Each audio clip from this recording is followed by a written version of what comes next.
Good evening সবাইকে। তোমরা সবাই দেখছো এডুকেশন উইথ সঞ্জীব চ্যানেল।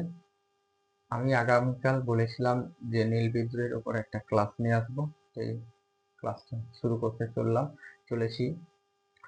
তো নীল বিদ্রোহ আমাদের ভারতবর্ষে যে ইস্ট ইন্ডিয়া কোম্পানি এবং তার কর্মচারীরা নীলকর হিসেবে পরিচিত, তারা আমাদের ভারতবর্ষের মানুষকে অত্যাচারিত বা জোর জুলুম করে যেভাবেই হোক তারা নীল চাষ করাতো। আর এই নীল চাষ করানো যে চাষিরা, তারা যখন এই অত্যাচারের প্রতিবাদে রুখে দাঁড়ালো এবং বিদ্রোহ করলো, তখন সেটাকে আমরা নীল বিদ্রোহ বলে থাকি। তো ইংল্যান্ডের অষ্টাদশ শতকে ইংল্যান্ডের শিল্প বিপ্লবের ফলে বস্ত্র শিল্পে কিন্তু একটা আমূল পরিবর্তন ঘটে বা তীব্রতা দেখা যায়। সেই কারণে কিন্তু নীলের চাহিদাটা বেড়ে যায় সেখানে, এবং তার এবং তারা ভারতবর্ষে নীল চাষের প্রতি আগ্রহী হয়ে ওঠে। প্রথমে তারা ওট গাছের একটা রঙকে নীল হিসেবে ব্যবহার করত, কিন্তু সেই রং আমাদের ভারতবর্ষের নীল থেকে টেকসই কম ছিল এবং অনুজ্জ্বল ছিল। আর আমাদের ভারতবর্ষের নীল পেতে তাদের আর্থিক দিক দিয়ে অনেক সুবিধা ছিল, কারণ আমাদের এখানে ছিল জমি, উর্বর জমি, এবং যে শ্রমিক বা চাষি তারা খুব সহজেই পেয়ে যেত বা অত্যাচারের মধ্য দিয়ে তারা কাজে লাগিয়ে নিত। এবার বলি যে আমাদের ভারতে প্রথম যে নীল বণিক বা নীল চাষ শুরু করেন তিনি হচ্ছেন বণিক ফরাসি বণিক লুই বোনার্ড। ফরাসি বণিক লুই বোনার্ড। সালটা হচ্ছে 1777। কোথায়? হুগলির তালডাঙ্গা ও গোয়ালপাড়াতে কিন্তু নীল চাষটা বা নীল কুঠি স্থাপন করেছিল। দ্বিতীয় হচ্ছে যে এবার ইউরোপীয় বণিক কার্ল ব্লাম নামে, যিনি আমাদের ভারতবর্ষে প্রথম নীল চাষ করেছিল ইউরোপীয় বণিক হিসেবে, আর নীল শিল্প বিপ্লব শুরু করেছিল। Karl Blum. সম্ভবত সালটা হচ্ছে 1778। সেটাও কিন্তু হুগলিতে। আরেকটা কথা মনে রাখবে যে ভারতবর্ষে কৃত্রিম ভাবে নীল উৎপাদন শুরু হয় কিন্তু 1892 সালে। 1892 সালে কৃত্রিম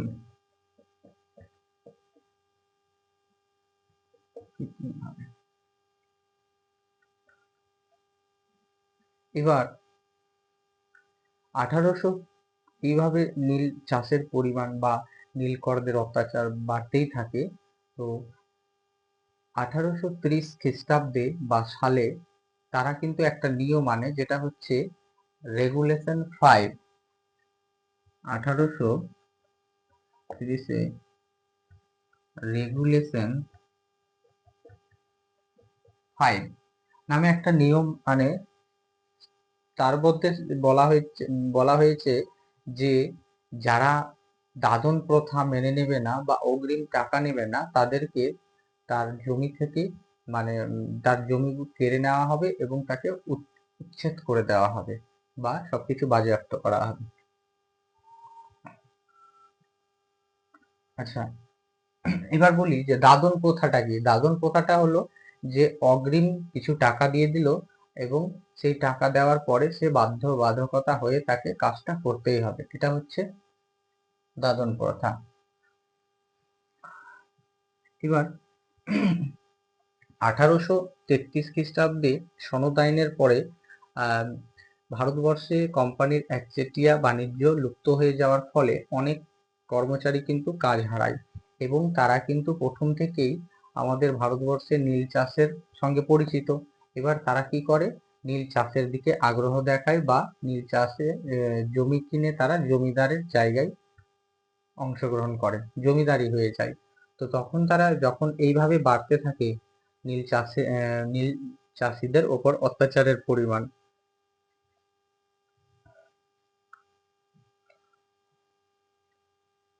তো তারা যে জমি কিনে সেই জমিতে যে চাষ করায় সেটাকে বলা হয় এলাকা চাষ, নিজ এলাকা চাষ, এলাকা চাষ। আর একটা হলো যে চাষিরই জমিতে চাষিকে দিয়ে চাষ করানো, সেটা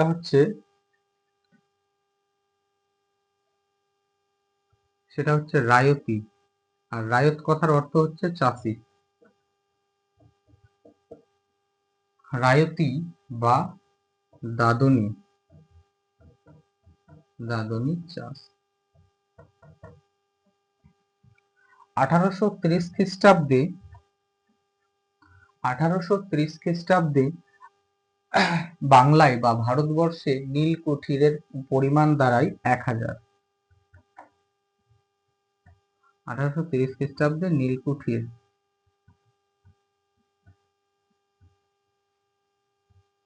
1000।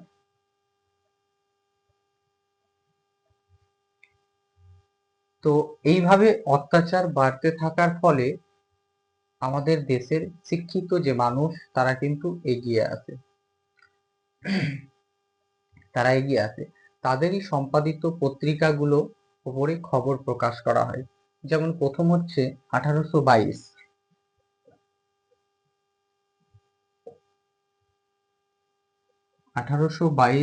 খ্রিস্টাব্দের মে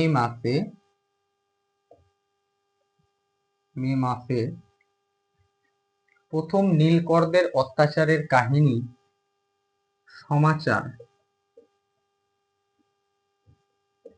সমাচার দর্পণ বা পত্রিকায় প্রকাশ করা হয়। এবার 1822 পরে 1849 সালে অক্ষয় কুমার দত্তের তত্ত্ববোধিনী পত্রিকা,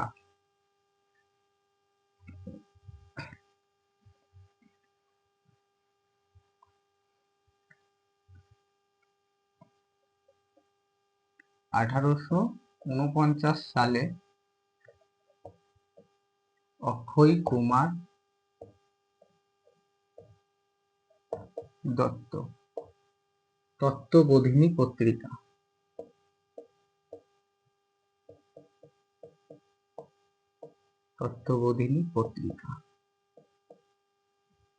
নীলকরদের অত্যাচারের কাহিনী বিশদভাবে আলোচনা করা হয় বা প্রকাশ করা হয়। এরপরে আসে আরেকটা পত্রিকা যেটা হচ্ছে হরিশ্চন্দ্র মুখোপাধ্যায়ের সম্পাদক হয়েছিল বা করেছিল, সেটা হচ্ছে হিন্দু প্যাট্রিয়ট।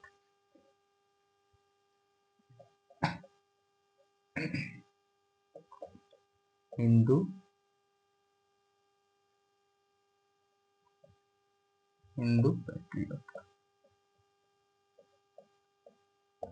প্যাট্রিয়ট। এই পত্রিকার সম্পাদক হরিশ্চন্দ্র মুখোপাধ্যায় সর্বদাই নীল চাষিদের জন্য নিজের দরজা খুলে রাখতেন, সর্বদাই কিন্তু নীল চাষিদের সঙ্গে লড়ে গেছেন।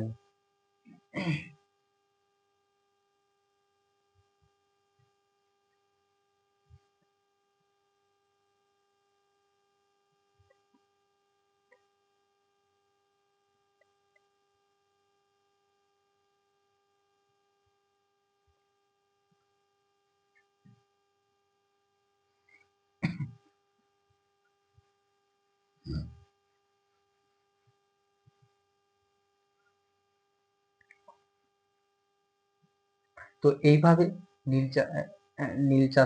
নীল চাষিদের উপর অত্যাচারের পরিমাণ বাড়তেই থাকে, বাড়ার ফলে এবার মানুষ কিন্তু রুখে দাঁড়ায় বা বিদ্রোহ করতে শুরু করে। মানে প্রথম যে বিদ্রোহ করেছিল সেটা হচ্ছে নদিয়ার কৃষ্ণনগরের চৌগাছা গ্রাম। নদিয়া কৃষ্ণনগর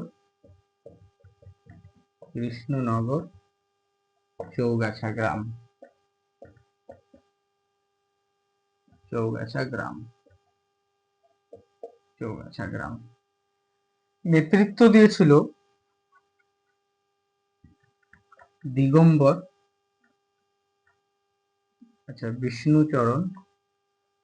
বিষ্ণুচরণ বিশ্বাস ও দিগম্বর বিশ্বাস।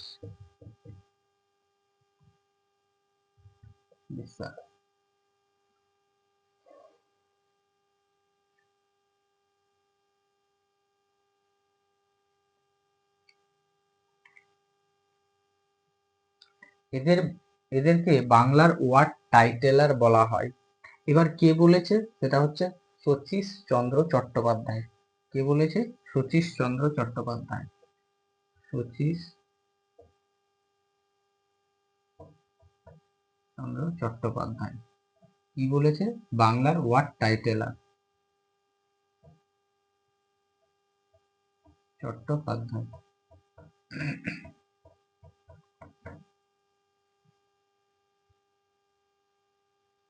তারপরে আরো নেতৃত্ব দিয়েছিল যারা,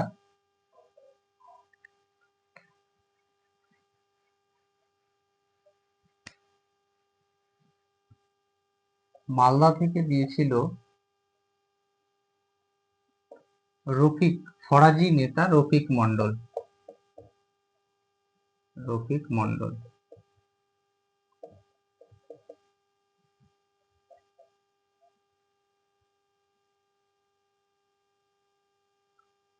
নড়াইল থেকে দিয়েছিল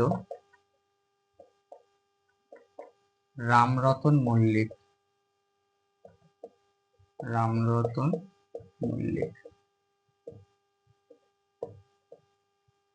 এই রামরতন মল্লিক নীল বিদ্রোহের নেতৃত্ব দেওয়ার কারণে তাকে বাংলার নানা সাহেব বলা হয়। বাংলার নানা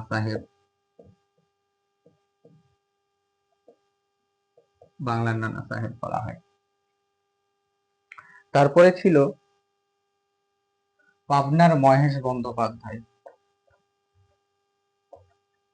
পাবনা থেকে মহেশ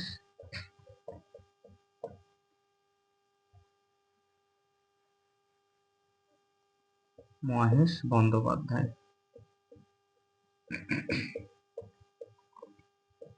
তো প্রথমে ঢাকার পরে ঢাকা না, প্রথমে হচ্ছে নদিয়ার কৃষ্ণনগরের চৌগাছা গ্রাম, তারপরে আস্তে আস্তে কিন্তু সেটা পুরো বাংলায় ছড়িয়ে পড়েছিল। আর মুর্শিদাবাদ, দিনাজপুর, তারপরে ফরিদপুর, রংপুর, এইসব জায়গায় ছড়িয়ে পড়েছিল।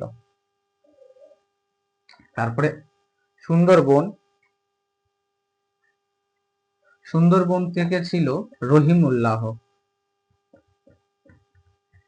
সুন্দরবন থেকে ছিল রহিমউল্লাহ।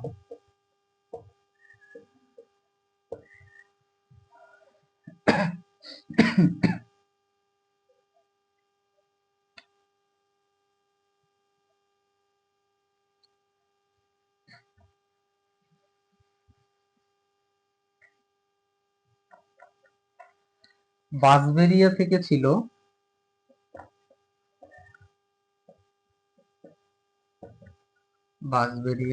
বিশ্বনাথ সর্দার।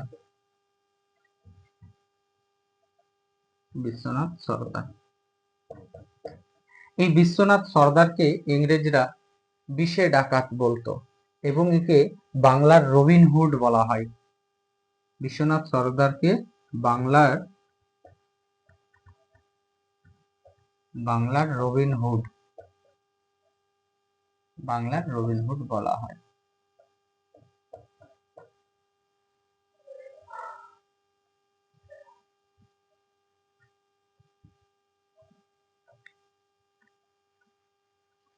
তাহলে এই সবাই এরা বিভিন্ন জায়গা থেকে নেতৃত্ব দিয়েছিল নীল বিদ্রোহে।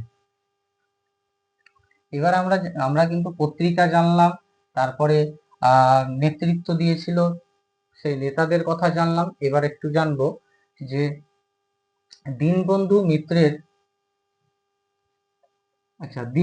মিত্রের প্রকৃত নাম হচ্ছে গান্ধর্ব নারায়ণ মিত্র।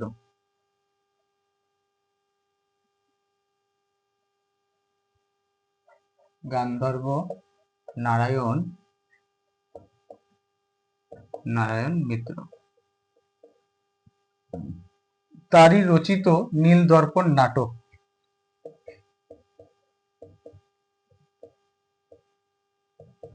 নীলদর্পণ নাটক।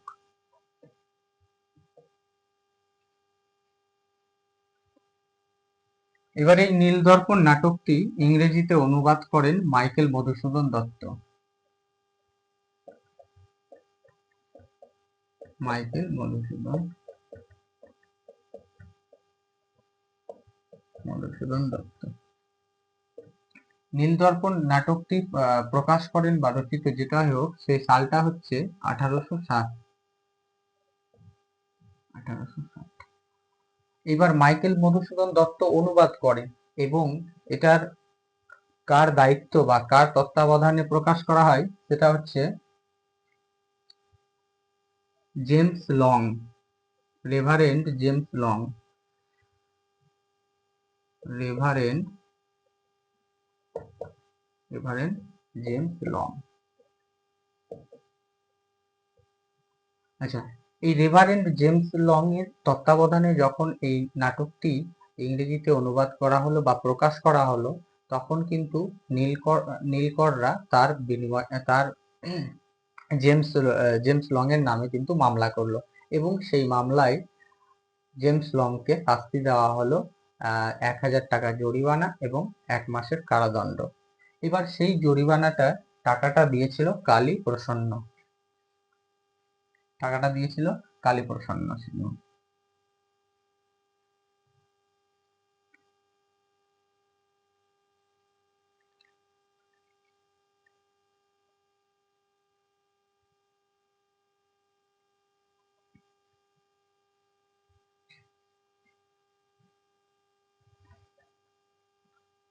হুতুম প্যাঁচার নকশা লিখেছে কালী প্রসন্ন সিংহ। এবার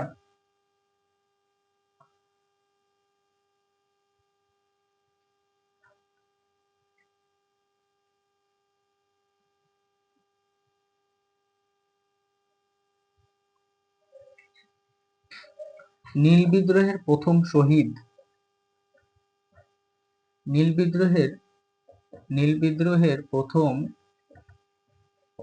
প্রথম শহীদ ছিলেন কে? বিশ্বনাথ সর্দার।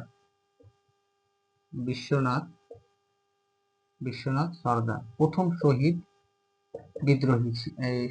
নেতা ছিল।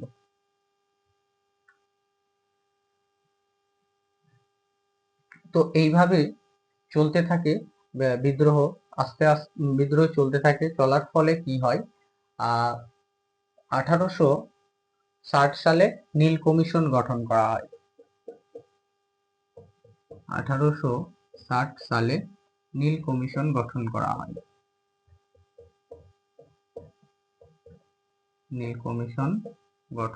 হয়।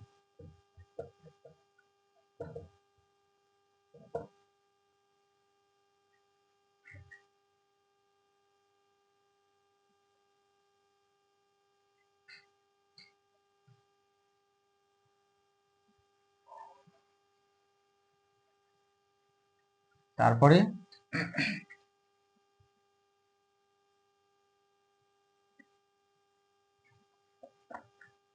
1868 অষ্টম আইন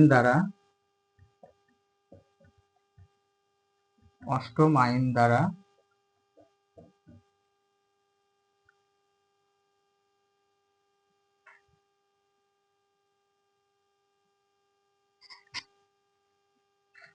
জন পিটার গ্র্যান্ট এই বিদ্রোহ রোধ করে।